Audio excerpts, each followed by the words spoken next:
வா எல்லாரும் மாடு மேய்க்கலாம். தம்பி எல்லாரும் கம்ப்யூட்டர் படிச்சுட்டா யார் மாடு மேய்க்கிறது? நீ உன் பையன் வந்து மேய். நாங்க ஏன்டா மேய்க்கணும்? எல்லாரும் டாக்டர் ஆகிட்டா, எல்லாரும் இன்ஜினியர் ஆகிட்டா, சொத்துக்கு என்ன பண்ணுவ அப்படின்னு ஒரு கேள்வி. நியாயமான கேள்விதான். 1952 ஜீவா பேசியதை இப்போ வாசி காட்டினேன். அன்னைக்கு எல்லாரும் டாக்டர் இல்லையப்பா, அன்னைக்கு எல்லாரும் இன்ஜினியர் இல்லையப்பா, அன்னைக்கு இவ்வளவு டெக்னாலஜி வரலையப்பா. டெக்னாலஜி வந்து தான் கெடுத்துடுச்சு. எல்லாரும் டாக்டர் ஆகி தான் விவசாயம் அழிஞ்சு போச்சு, எல்லாரும் இன்ஜினியர் ஆகி தான் விவசாயம் அழிஞ்சு போச்சுன்னு சொல்றீங்கல்ல. அன்னைக்கு இது எதுவுமே கிடையாதுல்ல. அன்னைக்கு ஏன் பட்டினி சாவு தமிழ்நாட்டில்? ஏன் அன்னைக்கு எல்லாரும் விவசாயம் செய்யல? 1952களில் 60களில் எல்லோருக்கும் முட்டை கிடைத்ததா? எல்லோருக்கும் பால் கிடைத்ததா? எல்லோருக்கும் உணவு கிடைத்ததா? இல்ல. எப்படி இன்னைக்கு சாத்தியமாச்சு? இந்த உணவு புரட்சி, இந்த தொழில்நுட்ப வளர்ச்சி, தொழில்நுட்பமும் அறிவியலும் தான் இதை சாத்தியப்படுத்தி காட்டின. அதை சாத்தியப்படுத்தி காட்டியது திராவிட இயக்கங்கள், திராவிட முன்னேற்ற கழகம் என்பதை மறந்துவிடக்கூடாது. அன்னைக்கு இருந்த மாதிரி எல்லாரும் ஸ்ட்ராங்கா இருக்கானா? அன்னைக்கு நோயே இல்ல. இன்னைக்கு இதெல்லாம் சாப்பிட்டு செத்து போறான். ஆமா, பிளேக்கு, மலேரியா, மஞ்சக்காமலை ஒன்னும் அப்ப கிடையாது. டே அப்பமும் பொட்டு பொட்டுன்னு திடீர்னு வாயில வயிற்றுல ரத்தம் வந்து செத்து போனான். நீ பேய் அடிச்சதுன்னு சொல்லி ஊரை ஏமாத்திட்டு இருந்தீங்க. கொரோனால இன்றைக்கு இந்த அறிவியலும் இந்த விஞ்ஞானமும் இல்லை என்றால் இன்னைக்கு இந்தியா என்னவாயிருக்குன்னு யோசிச்சு பாருங்க. இந்தியாவின் மக்கள் தொகை பாதிக்கு கீழே வந்திருக்கும். அப்ப இதை காப்பாற்றி கொடுத்தது இந்த விஞ்ஞானம். விஞ்ஞானத்திற்கு எதிரான, முற்போக்கு சிந்தனைகளுக்கு எதிரான, பெரியாரியத்திற்கு எதிரான, திராவிட இயக்கத்திற்கு எதிரான ஒரு வாதங்களை பிற்போக்காளர்கள் தொடர்ந்து வைத்துக் கொண்டே வருகிறார்கள். அந்த வாதங்களுக்கு நாம் செவி கொடுத்து ஒருவேளை ஏமாந்து விட்டோம் என்று சொன்னால் ரொம்ப சிம்பிள். நாம பீகாருக்கு வேலை தேடி போயிட்டு இருப்போம். ரொம்ப எளிமையா சொல்லணும்னா மணிப்பூர் மாதிரி தமிழ்நாடு ஆயிரும். தமிழ்நாடு பிராமணர் சங்க தலைவர் அவர் பேசுறாரு, இப்பெல்லாம் இந்த ஸ்கில் லேபர்ஸே இல்ல. ஒரு பிளம்பர் இல்ல, ஒரு ஹோட்டல்ல சர்வர் பண்றதுக்கு ஆள் இல்ல. வாங்க நீங்களும் உங்க அத்தியும் பேரும் வந்து செய்யுங்க. யாரா வேண்டாம்னா எங்காத்து பிள்ளையாண்டம் படிச்சு அமெரிக்காவுக்கு போனோம்னா உனக்கு எல்லாம் சீரழிஞ்சு போச்சு. குவாலிஃபைடு டீச்சர்ஸ் இல்ல, குவாலிஃபைடு டாக்டர்ஸ் இல்ல. எப்பொழுது செந்தில்வேல் வந்து பத்திரிகையாளனாகி கேள்வி கேட்டானோ அன்னைக்கு வந்து இப்பெல்லாம் பத்திரிக்கை முன்ன மாதிரி இல்ல. ஏன்னா நாங்கெல்லாம் கேள்வி கேட்கிறோம். இவனுக்கு பிரச்சனை, நான்லாம் கேள்வி கேட்குங்கிறது ஒரு பிரச்சனை. அடுத்தது நான் கேட்கிற கேள்விக்கு அவனால பதில் சொல்ல முடியலங்கிறது அடுத்த பிரச்சனை.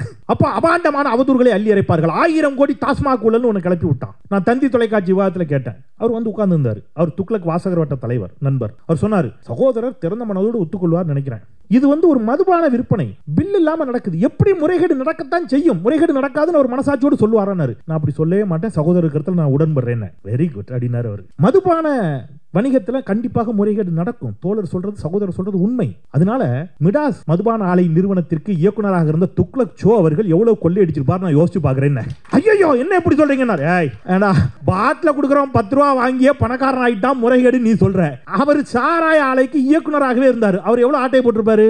இப்ப அவரை போய் விசாரிக்க முடியாது, அவர் காலமாகி விட்டார். ஆனால் அவருக்கு வேண்டப்பட்டவர்கள் யாரேனும் இருப்பார்களே என்று சொன்னால், அவர்களிடம் இவர் தன்னுடைய பணத்தை கொடுத்து வைத்திருப்பார் என்று சொன்னால் அவர்கள் எல்லாம் விசாரிக்கணும். யாரு? அவரத்தான். அதோட இந்த விவாதத்து முடிஞ்சு போச்சுங்க. இப்ப பாருங்க, இந்த விவாதத்தை இந்த 1000 கோடி ஊழலை பத்தி பேசுறது இல்ல. அது ஊழலா?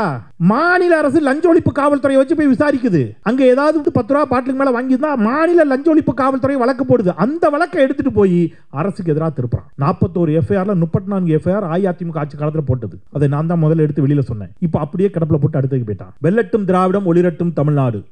வெல்லட்டும் திராவிடம்னா எதுங்க? திராவிடம்னா எது? திமுகவா, அதிமுகவா, மதிமுகவா, தேமுதிகவா, தந்தை பெரியார் திராவிடர் கழகமா, திராவிடர் கழகமா, திராவிடர் விடுதலை கழகமா? எது திராவிடம் என்று இங்கே தலைப்பிட்டிருப்பது எதை அப்படின்னா, திராவிட கருத்தியலை, திராவிட சித்தாந்தத்தை. அந்த திராவிட கருத்தியலை, அந்த திராவிட சித்தாந்தத்தை முன்னெடுத்து சென்ற கட்சி எது, அவர்களுடைய ஆட்சி எது, அதன் மூலம் தமிழ்நாட்டிற்கு ஏற்பட்ட நன்மைகள் என்ன என்பதை மிக வேகமாக சுருக்கமாக பட்டியலிட்டு விடுகிறேன். இங்க ஒரு மித்து சமீப காலமாக உருவாக்கப்பட்டிருக்கிறது. 1967 பேரறிஞர் அண்ணா ஆட்சிக்கு வருவதற்கு முன்பாக, திராவிட முன்னேற்ற கழகம் ஆட்சிக்கு வருவதற்கு முன்பாக தமிழ்நாட்டில் பாலாறும் தேனாரும் ஓடியது. தமிழ்நாடு சொர்க்கபுரியாக இருந்தது. இவங்க வந்து தான் எல்லாத்தையும் சீரழிச்சிட்டாங்க. அப்படித்தான் சங்கிகள் ஆண்டாண்டு காலமாக சொல்லி வருகிறார்கள். இப்பொழுது சீமானும் அதை சொல்ல ஆரம்பித்து கொஞ்ச நாள் ஆயிருக்கு. என் கையில் இருக்கக்கூடிய புத்தகம் சட்டப்பேரவையில் ஜீவா, தோழர் ஜீவபாரதி தொகுத்த புத்தகம். ஏன்னா திராவிட இயக்க புத்தகங்கள் எதையாவது மேற்கோள் காட்டினால் கூட அவர்கள் ஏற்க மறுப்பார்கள். தோழர் ஜீவா அவர்களுடைய சட்டப்பேரவை உரைகளை தொகுத்து இந்த புத்தகத்தை NCBH வெளியிட்டிருக்கிறது. 1953 மார்ச் மாதம் 12ஆம் தேதி அன்று சட்டப்பேரவையில் ஜீவா ஆற்றிய உரை. ஆளுநர் உரையின் மீது சட்டமன்ற உறுப்பினர்கள் உரையாற்றுவார்கள் அல்லவா, அப்படி அவர் ஆற்றிய உரை. அந்த உரையில் அவர் சொல்லுகிறார், அவர் சட்டமன்றத்தில் பேசியது தமிழ்நாடு எப்படி இருந்தது என்பதற்கான சான்று. சில தினங்களுக்கு முன்னால் குடியாத்தத்தில் பட்டினி சாவுக்கு இரையான ஒருவருடைய படம் பிடித்து பத்திரிகைகளில் வெளியிடப்பட்டதை நான் பார்த்தேன். கோயம்புத்தூர் ஜில்லாவில் உள்ள உடுமலைப்பேட்டை தாலுகாவுக்கு சென்றேன். கொங்கலக்குறிச்சி என்ற ஊரில் 22 வயதுள்ள ஒரு பெண் பட்டினியால் செத்து அதே இடத்தில் கிடந்து அழுகி நாற்றம் எடுத்து காகமும் கழுகும் அவருடைய உடலை தின்று கை கால்களெல்லாம் பக்கத்தில் எரியப்பட்டு வெறும் எலும்பு கூடாக போனாள் என்ற செய்தியை அறிந்தேன். சர்க்கார் தரப்பில் உள்ளவர்களை கேட்கிறேன், சாதாரணமாக சர்க்காருடைய கருத்து என்ன என்று. பட்டினியால் இந்த ராஜ்யத்தில் ஒருவர் கூட சாகாமல் இருக்கிறார்கள் என்று ராஜாஜி சொல்லுகிறார். ஆனால் தமிழ்நாட்டின் நிலை என்னவாக இருக்கிறது என்று இவர்கள் நேர்மையின் சிகரம் என்று யாரை சொல்லிக் கொண்டிருக்கிறார்களோ அந்த ராஜாஜியினுடைய ஆட்சியில் தமிழ்நாடு என்னவாக இருந்தது என்பதற்கான சான்றை தோழர்களை செந்தில்வேல் தரவில்லை, தோழர் ப. ஜீவானந்தம் அவர்கள் சட்டப்பேரவையில் ஆற்றிய உரை இது. இன்னைக்கு இந்த நிலை இருக்குதா அப்படின்னு கேட்டீங்கன்னா இல்லை. இன்னைக்கு என்னவா இருக்குது நிலை, அதையும் நான் அவருடைய புத்தகத்திலிருந்தே சொல்றேன். சட்டப்பேரவை உரையில் அதே உரையில் தொடர்கிறார். 2-3 வாரங்களுக்கு முன் நான் அகமதாபாத் சென்று ஒரு கூட்டத்தில் பேசினேன். அப்பொழுது அங்கு எனக்கு ஒரு சீட்டு எழுதி அனுப்பினார்கள். சேலத்தில் இருந்து 200 குடும்பங்கள் வந்திருக்கிறோம். சென்னை சர்க்கார் எங்களை கவனிக்கவில்லை, எங்களுக்கு வழி ஏதாவது உண்டா என்று கேள்வி எழுப்பினார்கள். பம்பாய்க்கு சென்றேன். அங்கு சியான் முதலிய இடங்களில் பேசினேன். அங்கும் சேலத்தில் இருந்து 5000க்கும் மேற்பட்ட ஒடுக்கப்பட்ட மக்கள் திருச்செங்கோடு தாலுகாவில் இருந்து வந்திருப்பதாக சொன்னார்கள். அத்துணை பேரும் ஒடுக்கப்பட்ட மக்கள், மகாத்மா காந்தியின் பிரியர்கள். இவ்வளவு ஒடுக்கப்பட்ட மக்களும் இங்கே பிழைக்க வழியில்லாமல் அங்கு சென்றிருக்கிறார்கள் என்று தெரிய வந்தது. மாகாணத்தில் பஞ்சத்தாலும் பட்டினியாலும் சாவுகள் ஒரு பக்கம், வறட்சி மற்றொரு பக்கம், இன்னொரு பக்கம் வேலையில்லா திண்டாட்டம். இதையெல்லாம் பார்ப்பதற்கு அல்லது களைவதற்கு ராஜாஜி அவர்களுக்கு நேரம் இருக்கிறதா என்று சட்டமன்ற உரையில் தோழர் ப. ஜீவானந்தம் எழுப்பிய கேள்வி. இன்னும் 4-3 குறிப்பு இருக்குது, நேரமின்மையின் காரணமாக நான் அதிலேருந்து கடக்கிறேன். இப்போ அப்படியே தமிழ்நாட்டுக்கு வாங்க. 1967 தமிழ்நாடும் இப்படித்தான் இருந்தது. அதனால தான் 3 படி லட்சியம் 1 படி நிச்சயம் என்று பேரறிஞர் அண்ணா ஒரு உத்தரவாதத்தை கொடுத்து ஆட்சிக்கு வந்தார். காலம் அவரை அழைத்து கொண்டது 2 ஆண்டுகளில். 1969 முத்தமிழறிஞர் டாக்டர் கலைஞர் முதலமைச்சராக பொறுப்பேற்கிறார். அவருக்கு முன்பு இருந்த முதல் சவால் தமிழ்நாடு எப்படி கட்டி எழுப்பப்பட்டது, ஒரு அழகான சிற்பமாக தமிழ்நாடு எப்படி மாறி நிற்கிறது, ஒரு அழகான ஓவியமாக அது எப்படி நிற்கிறது என்பதற்கான சான்றுகளை தருகிறேன் தோழர்களே. அவருக்கு இருந்த முதல் சவால் பட்டினியை போக்கணும், உணவு பஞ்சத்தை தீர்க்கணும். உணவை எங்க உற்பத்தி பண்றது? கணினியிலா, தொழிற்சாலையிலா? நிலம் வேண்டும். நிலம் யாரிடம் இருக்கிறது? பெரும் பண்ணையார்களிடம் இருக்கிறது. இந்தியாவில் நில உச்சவரம்பு சட்டத்தில் ஒரு சீர்திருத்தத்தை கொண்டு வந்து கத்தியின்றி ரத்தமின்றி 2 லட்சம் ஏக்கர் நிலங்களை பாட்டாளிகளின் கைகளுக்கு கொண்டு போய் சேர்த்தார் கலைஞர். அப்ப நிலம் அவங்க கைக்கு போயாச்சு. அடுத்தது உற்பத்தியை பெருக்கணும். உற்பத்தி எங்கிருந்து பெருக்கிறது? அதற்கு என்ன தேவை? உரமானியம் கொடுக்கிறாரு. கிட்டத்தட்ட அவர் கட்டிய அணைகள் மட்டும் தடுப்பணைகளோடு சேர்த்து 40க்கும் மேற்பட்ட அணைகளை கட்டி எழுப்புகிறார். கிணற்று நீர் பாசனம் வைத்திருப்பவர்களுக்கு ஏத்தம் இறைச்சி தான் என்ன செய்வான்? நீர் பாய்ச்சுவான். அப்படி பாய்ச்சி என்னைக்கு விளைச்சலை காண்பது? அவர்களுக்கு இலவச மின்சாரத்தை தந்து மோட்டார் மூலமாக விவசாயத்தை பெருக்குகிறார். IR8 என்ற ஒரு புதிய நெல் ரகத்தை விஞ்ஞானிகளின் துணை கொண்டு கண்டுபிடித்து விவசாயிகளுக்கு தருகிறார். அது அபரிமிதமான விளைச்சலை தரும். இவ்வளவத்தையும் கொண்டு வந்து தமிழ்நாட்டில் பசியையும் பஞ்சத்தையும் பட்டினியையும் போக்கி காட்டியவர் இந்த திராவிட இயக்கத்திலிருந்து எழுந்து வந்த பெரியாரின் பெருந்தொண்டர் முத்தமிழறிஞர் டாக்டர் கலைஞர் என்பதை கருஞ்சட்டைக்காரர்களின் மூலமாக நான் உலகிற்கு உறக்க சொல்ல கடமைப்பட்டிருக்கிறேன். அப்போ இப்போ உற்பத்தி வந்துடுச்சு. இப்போ இதை கொண்டு போய் எங்க சேர்க்கணும்? ரைட், நெல் இருக்குது. பசியும் பட்டினியுமாக காத்திருக்கக்கூடிய மாகாணத்தின் மக்கள் இருக்கிறார்கள். இவர்கிட்ட கொண்டு போய் சேர்க்கணும். கடையில் கொடுத்தீங்கன்னா கடைக்காரன் வைக்கிறதா ரேட்டு.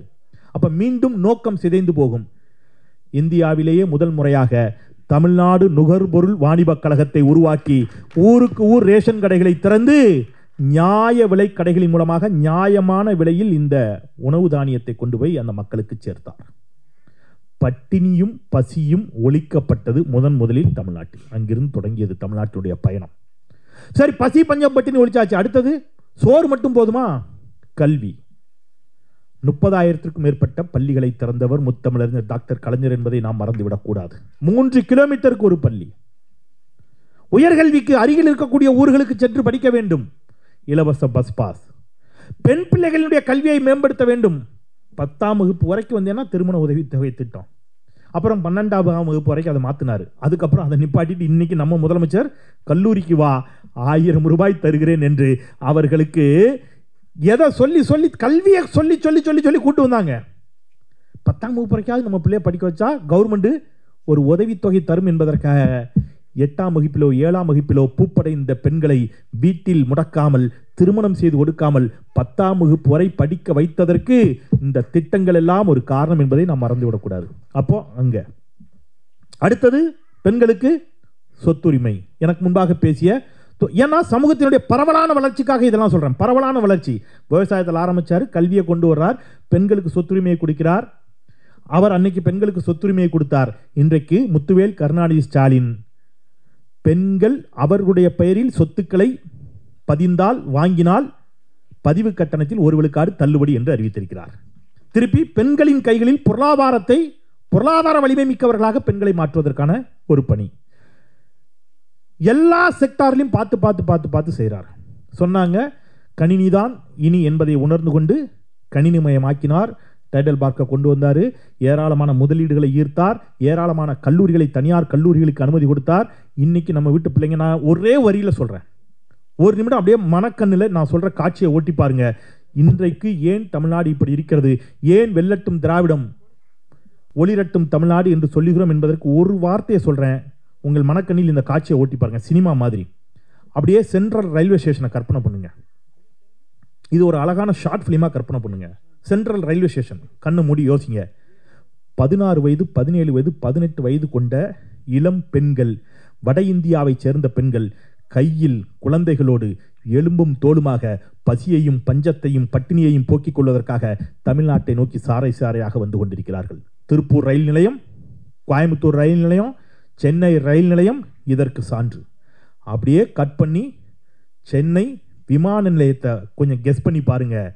நம்ம பயல்கள் எல்லாம் கோட்டும் ஷூட்டும் போட்டு கையில் டேபோடு உட்காந்து அமெரிக்காவுக்கும் ஆஸ்திரேலியாவுக்கும் கனடாவுக்கும் பயணித்துக் கொண்டிருக்கிறான் என்று சொன்னால், கேரளாவிலிருந்து ஏதாவது மலையாளம் மந்திரவாதியை கூட்டு வந்து மந்திரத்தில் சாத்தியப்படுத்தியது அல்ல தோழர்களே. இது சமூக நீதி திட்டங்களால் சாத்தியமானது என்பதை மறந்துவிடக்கூடாது. அப்போ அப்படித்தான் தொடர்ச்சியாக நம்ம பயணப்பட்டோம். அப்புறம் சிப்காட்டு, சிட்கோ, எல்லா மாவட்டங்கள் தோறும் தொழிற்பேட்டைகள், மிகப்பெரிய கார் தொழிற்சாலைகள். நமக்கு கிருஷ்ணகிரி அந்த பகுதியெல்லாம் தெரியும், எப்படி நக்சல் பாரிகள் நிறைந்த பகுதினு அந்த காலத்தில். இப்போ அந்த பகுதியை மாற்றணும். எப்படி மாற்றுறது?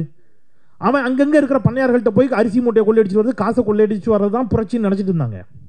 அது தீர்வை தராது என்று உணர்ந்தார் முத்தமிழறிஞர் டாக்டர் கலைஞர். ஓசூர் என்ற ஒரு நகரம் இன்றைக்கு உருவாகி நிற்கிறது என்று சொன்னால் அது திராவிட முன்னேற்ற கழகமும் முத்தமிழறிஞர் டாக்டர் கலைஞரினுடைய சாதுரியமும் காரணம். இன்னைக்கு அந்த பகுதியில் வேலைவாய்ப்பு பெருகி நிற்கிறது. இப்போ தொடர்ச்சியாக வேலைவாய்ப்பு, பெண்கள் முன்னேற்றம், சுயமரியாதை ரொம்ப முக்கியம். நம்ம கையில் கொண்டு வந்து 1 கோடி ரூபா தரேன், உன் சுயமரியாதையை தானா எத்தனை பேர் தயார்? கிடையாது. இப்போ சுயமரியாதை ரொம்ப முக்கியம். அனைத்து சாதியினரும் ஆலயத்திற்குள் செல்லலாம் என்பதல்ல, அனைத்து சாதியினரும் அர்ச்சகர் ஆகலாம் என்பதுதான் சுயமரியாதையின் உச்சம். அதை கொண்டு வந்து நிப்பாட்டினார். ஒருபடி மேலே போய் இன்னைக்கு முத்துவேல் கருணாநிதி ஸ்டாலின் பெண்களும் ஓதுவார் ஆகலாம் என்ற நிலைக்கு தமிழ்நாட்டை கொண்டு வந்து நிறுத்தி இருக்கிறார். இப்போ திட்டங்களை பட்டியலிடலாம்னா நம்ம எவ்வளவு வேணாலும் பட்டியலிட்டு கொண்டே போகலாம். பட்டியல் சமூக மக்களுக்கு எதிரானது திராவிட முன்னேற்ற கழகம் என்பது போன்ற வாதங்களை சிலர் பரப்புகிறார்கள் என்றார்கள். நான் ஒன்று சொல்லி 2 கருத்தை சொல்லிட்டு நிறைவு செஞ்சிட நேரம் இல்லை. அம்பேத்கர் அயலக கல்வி உதவித்தொகை திட்டம் என்று ஒரு திட்டம்.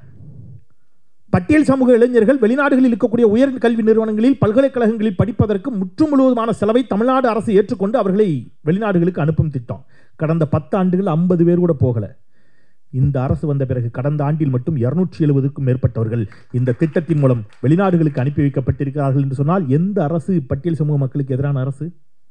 எங்கிருந்து உங்களுக்கு திடீர்னு வந்து உடைதான் உருளுதான் மாதிரி உங்களுக்கு எங்கிருந்து வந்து இல்லையா? இன்னைக்கு இதெல்லாம் மடைமாற்றுவதற்கு ஒருத்தர் கிளம்பி இருக்கிறாரு. வா எல்லாரும் மாடு மேய்க்கலாம். தம்பி, எல்லாரும் கம்ப்யூட்டர் படிச்சுனா யார் மாடு மேய்க்கிறது? நீ உன் பையனும் வந்து மேய், நாங்கள் ஏன்டா மேய்க்கணும்? வா உன் பையனை கூட்டு வா, நீ உன் மகன் வந்து மேய்ங்க. யாரெல்லாம் கேட்குறீங்களோ மாடு மேய்க்கணும்னு ஆசைப்படுறீங்களோ வந்து மேய்ங்க, எங்களுக்கு என்ன இருக்குது இல்லையா? எல்லாரும் டாக்டர் ஆகிட்டா, எல்லாரும் இன்ஜினியர் ஆகிட்டா, சோத்துக்கு என்ன பண்ணுவ அப்படின்னு ஒரு கேள்வி.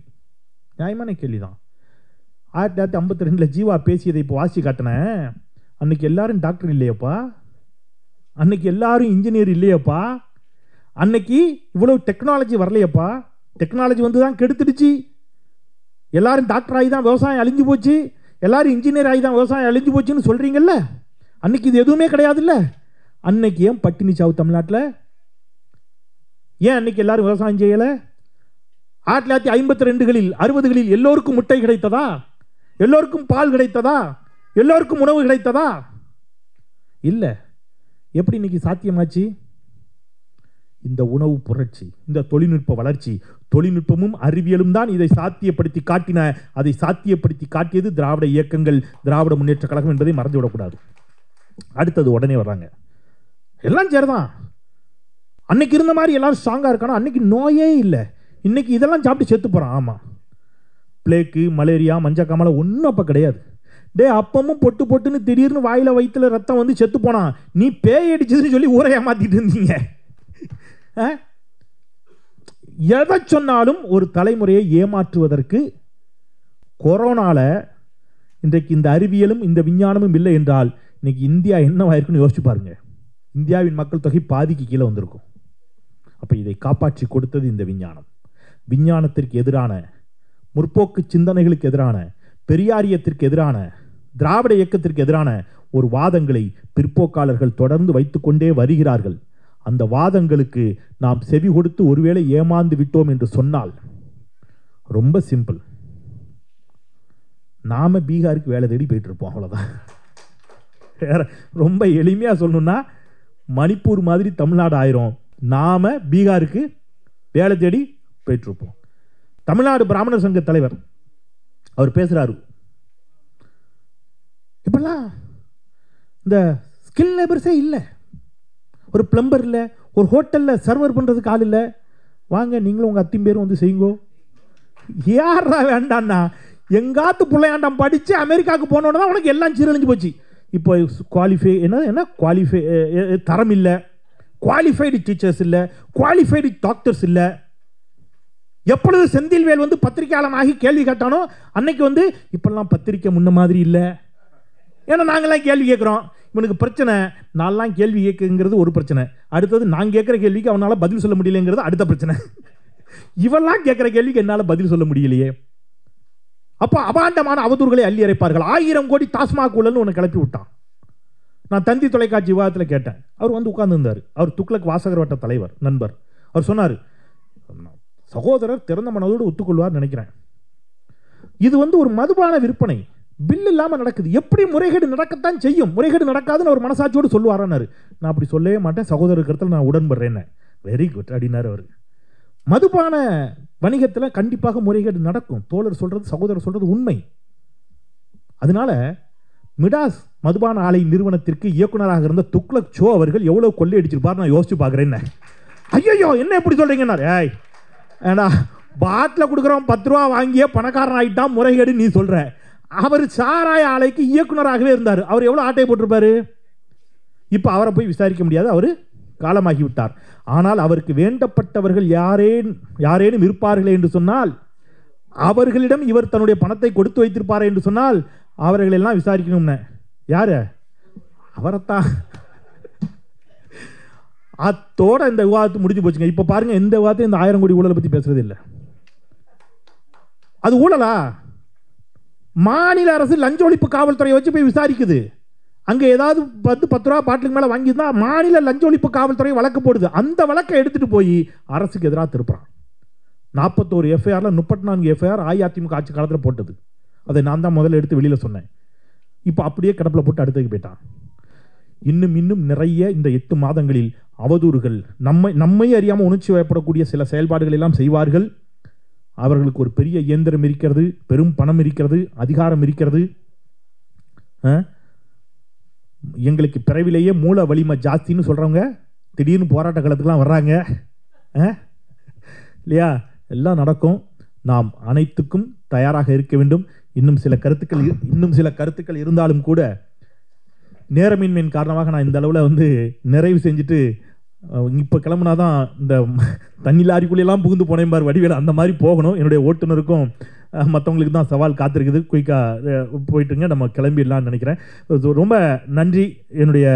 எனக்கு ஒரு நல்ல வாய்ப்பை இந்த மாலை நேரத்தில் உங்களோடு பகிர்ந்து கொள்வதற்கு தந்தமைக்கு. இந்த அரங்கு மாதிரி தமிழ்நாடு இருக்கும்னு நினைக்கிறேன். இந்த அரங்கினுடைய இருக்கைகளே சாட்சி. நீளமும் சிவப்புமாக இருக்கைகள், அதில் கருஞ்சட்டைகள். ஸோ தமிழ்நாடு எப்பொழுதும் நீளமும் சிவப்பும் கருப்புமாகவே இருக்கட்டும். காவிகளுக்கு ஒருபோதும் இந்த மண்ணில் இடமில்லை என்பதை உறக்கச் சொல்லுவோம் என்று சொல்லி நல்ல வாய்ப்பிற்கு நன்றி பாராட்டி விடைபெறுகின்றேன். நன்றி, வணக்கம்.